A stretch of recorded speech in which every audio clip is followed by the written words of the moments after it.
Guys, for today's video, may nakita akong ads sa Facebook na online lending app. Itong mga mga ads sa Facebook, medyo hindi ko talaga to pinapansin kasi kadalasan feeling ko mga flyby na ito. But there's one na nag-caught ng attention ko, which is si CashGuard. Ito siya yan. Sabi niya, no ID/collateral required. Anong ibig sabihin ng no ID required? Ibig sabihin ka talaga na wala kang ibibigay na ID? O yun, no collateral, okay yan. Kasi halos lahat naman ng mga loans natin ngayon, mga unsecured So wala talagang collateral. Pero no ID? Totoo ba yan? Tara, pag-usapan natin yan para naman hindi kayo mabudol kung meron kayong makitang ganitong ad sa Facebook. So samahan niyo ako, sit back and let's discuss coming right up.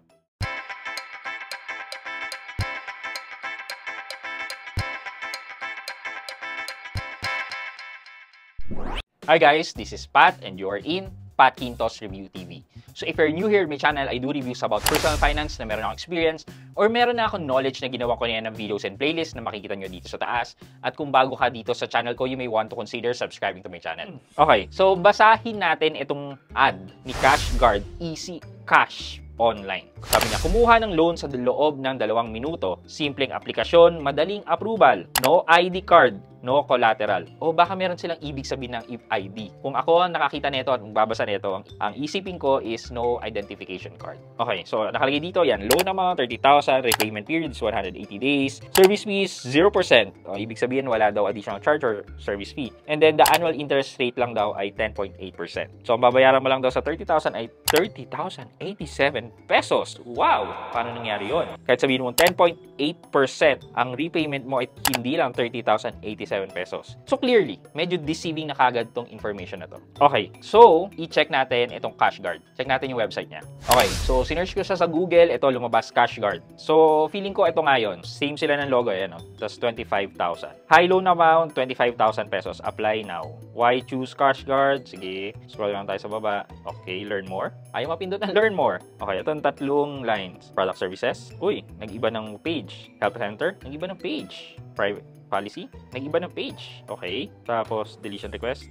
Meron din. So, hindi ko po ito makakonsider na minadali ang kanilang website. Basically, yeah, meron naman iba't ibang pages. Hindi po siya isang page lang na nandun lahat. Feeling ko, okay naman po or pasado sa akin na hindi masyadong minadali. Next is, tingnan na po natin ang Google Play Store. Okay, ito po. CashGuard Easy Cash Online by, Hibay Spark Tech PH Lending Incorporated. About this app. So, ang sabi po nila dito ay 10% lang daw po ang kanilang APR and 10% din po ang service rate. Ba't kanina nandun nakalagay 0? Ano na po hindi na po nagko-connect. Ito daw po yung kanilang SEC registration. Under sila ng Fastcoin Lending Corporation with SEC number, ito po. And if we're going to check sa SEC website, ito rin naman po siya. So, in-install ko na po itong CashGuard but again, hindi ko po ipapakita sa inyo kasi ayoko po kayong ma-lead na i-install po to at sabihin nyo, install ko yan. Ayoko po. Kung gusto nyo po talaga mag-apply dyan after this video, hanap na po kayo ng ibang tuturo sa inyo kung paano mag-apply. But for me, gusto ko po matuto kayo in this video para i-check kung okay ba tong loan service na to. Upon installation, yan, na-install ko na po siya.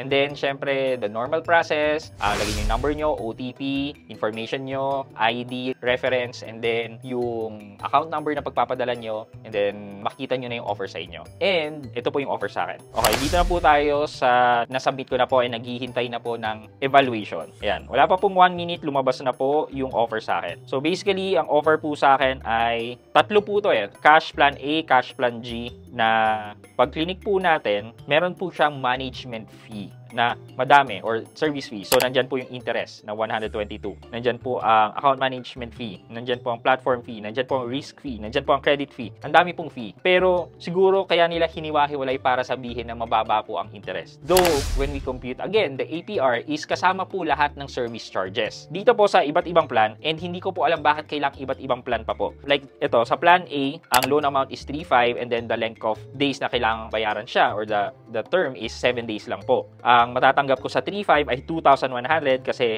yung management fee with all the fees and the interest is 1,400. Ang laki po, di ba? Ayan. And then, ito po, Cash Plan G. Halos parehas lang naman din po. And then, Cash Plan D. So, total principal na pinapahiram po sa akin ay nasa around 10,500. However, pare-pares din po ng service charges. So, ang total na marireceive ko na lang po dito from 10,500 ay nagkakahalaga po ng 6,300. So, kung gagamitin po natin yung numbers na yan, 10,500 minus 6,300, 4,200 po ang interest and service charges. I-divide po natin yan by 10,500, lumalabas na 40% po sa loob na 7 days. Divide po natin yan by 7. Yan, lumalabas po na 5.71%. I-multiply po natin to by 365 days. Ang laki po, 2,085% or 2,086% ang kanilang annual percentage rate. Interest plus all the fees involved, which is ang laki po. Sa 3.5 magiging 2.1 na lang po. 1.4 po ang interest. Yun nga, that's 40%. The good thing here is for ganitong klaseng loan app, malaki sila magpautang. And then medyo naguguluhan po ako nung una dito. Bakit iba't ibang cash plan? Pag trinay nyo naman pong i-loan yan, may nakalagay naman po dito sa baba itong lending policy which would summarize lahat po ng information na kailangan nyo. Like, how much yung maloloan nyo and then yung babayaran nyo. Click nyo po yan. Ito, pinakita po sa akin na nandyan po yung pangalan ko as a borrower and then yung information na nasubmit ko. Tapos, yung loan amount is 10,500 daw po. The interest rate is 0.5% per day. Interest po kasi, hindi po yung fees. Tapos, medyo ingat lang din po kayo dito kung hihiram po kayo dito. Basahin nyo po maigi itong loan contract na to kasi baka meron dito na hindi kayo comfortable. For me kasi like ito, if the legal action is required to recover unpaid amount, the borrower agrees to pay attorney's fee of equal to 20% of the total outstanding balance with a minimum charge of 10,000. O, di ba? So, parang masyado ka nang binaon. Tapos, ito pa po, borrower waives the right to apply payment under Article 1252 of the Civil Code of the Philippines, which is ito po, debtor's right to specify which debt the payment should be applied to when making a payment. So, ano po yun? Kunyari, sabihin mo, etong binayad ko, gusto ko i-apply mo sa cash loan A or principal, so on and so forth. pero dito, wini-waive mo na daw yung right mo for that. Kasi yung si cash guard na ang magsasabi kung saan i-apply. Sabihin kasi siguro nila, Apply muna natin yan sa collection fees, sa interest fees. mga ganun. Ito yun, wini-waive mo yung right mo na ibawas muna sa principal. Anyway, basahin niyo po yung loan contract nyo. Marami po kayong malalaman dyan na hinahide nila sa fine print. For me, napakataas po ng interest at 2,000%.